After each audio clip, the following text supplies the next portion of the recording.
Sneak Audio Pick, the Mad Poet Alchemists, the Danish Unit, and the mysteries of Jormungandr. The figure stepped closer.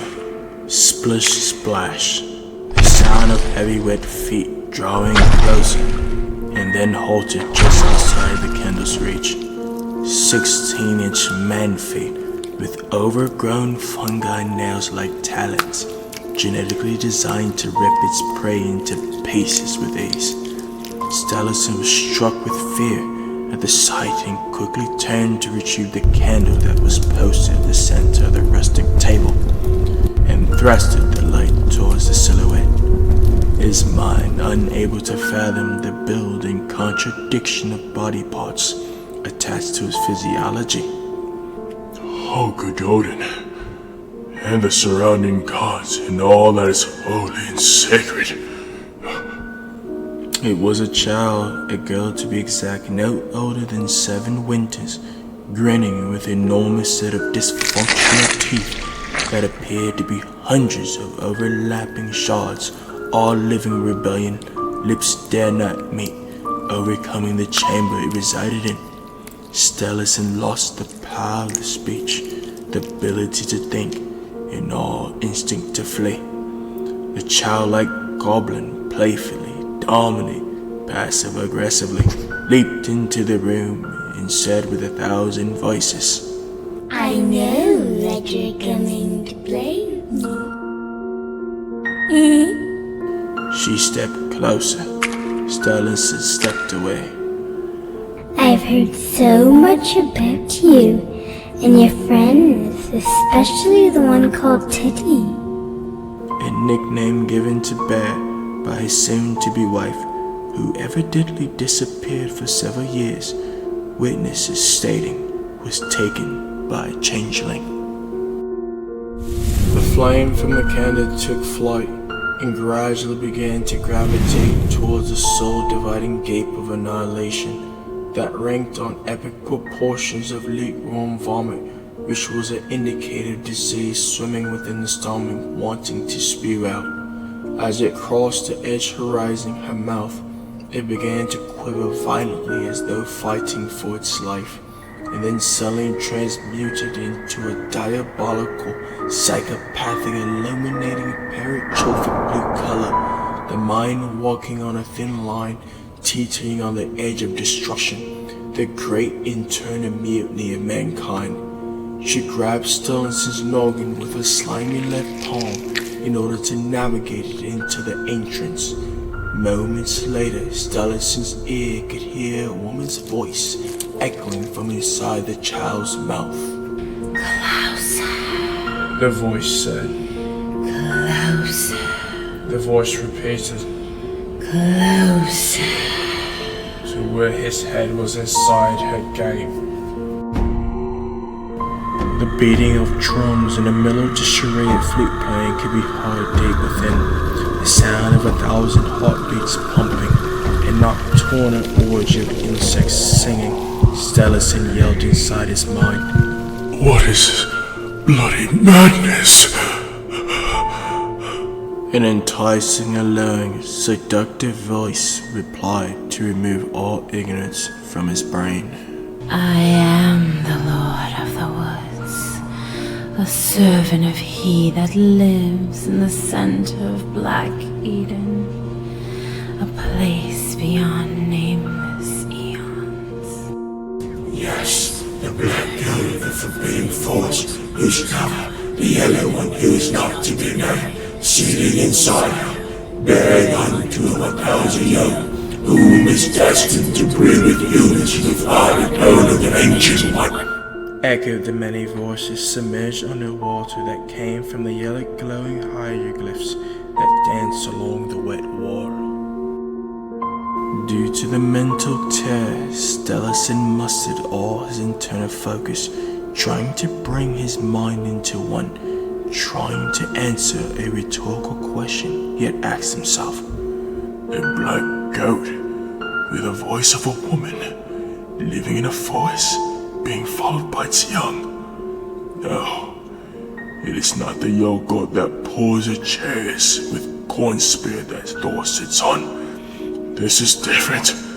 Something more sinister than Ultra and beyond our world. Then the sound of goat hooves could be heard clicking and clacking, galloping towards the entrance where Stellison stood. The sound of doom drawing closer, the gnashing of gigantic teeth thundering in the dark, breaking the willpower of any great warrior. The closer the entity came, the more he was able to make out his figure. Stellison squinted his eyes to focus his vision. A mass of black muscle surrounded by a cloudy gray mist that followed the entity religiously. Long cloud-like tentacles swinging wildly and frantically with anticipation due to the smell of meat in proximity. Miniature replica-like creatures on his posterior torso, with others running alongside it, and even some of its infants leaping out of its open mouth, crying out in worship.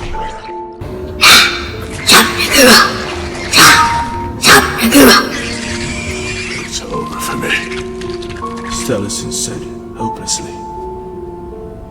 Suddenly the grip of the child loosened around Stellison's waist and head. He pulled back in disbelief and saw Bear grab both of the monster's arms, throwing it into the corner of the room. Fire! Bear screamed. Stellison turned towards the head of the bed to grab the lantern. As he turned to give Bear what was requested of him, the beam plowed a hole into the hall, flooding the quarters with water. Instantly, everything went silent. Stellison could now see his life flash before him, in miniature drawings on brown moving tapestries. Listen closely, O great maverick of men. Sing the child of perdition, who is the father of the Nagru Namagon, a conduit that was genetically predisposed to the sleeping chaos, the one-eyed sultan that men currently worship by doing all sorts of diabolical things to have their names written in the book that is constantly carried by the great messenger, Nalathrotep. If you fail, you would translate and bring diabolical knowledge to man, who in turn with advanced tools will unleash the first base, the high priest, the slaver of Riley, that lay dormant under the sea in deep chains of darkness, that was placed on him by a great wizard called Melchizedek, who disappeared. An unknown voice said. Stellison asked within his conscience, Who are you? but there was no reply. Stellison returned back into his chamber, lighted the candle on the table while retiring the lantern by placing it on the floor next to his bedside. He broke the seal and removed the written message closer into the light, and it read as followed. I shall be quick, for I am a man of few words. I am Asher Vitaberg, and I have assumed the role of Stella. Janka, that was second in command, and several others were chopped down in pursuing the matter, the secret mission the king had given them. Their bodies were immediately burned due to parasites and did not receive the proper burial, and in order to avoid fear from spreading all throughout the clans in the surrounding area. Come with haste, if you dare, Bear.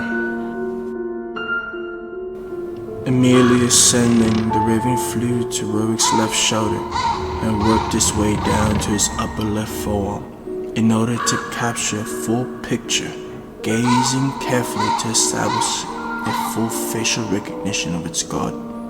Warwick and Iverson were identical in nature, with one significant difference. Iverson's teeth were nearly non-existent, having only a few stumps permanently coated in creamy amber in the likeness of the sun, due to the fondness and appetite Iverson had for hot drinks with a compilation of poor sanctity he had for his old cavity. Gullish dreams, promising dreams of eradication of nocturnal entities bearing convictions, ceasing their lurking within the shadows of one's hidden secret. The dream becomes a reality, and reality becomes a dream. But soon in one day the gatekeeper's conscience like a great whale must come to the surface. Life's harpoon thrown by a strong man inevitably would nail the chainmail. Skeletons are soon discovered behind the locked chamber, never wanting to address the eternal pain that created the destructive weapon that ruined its planet.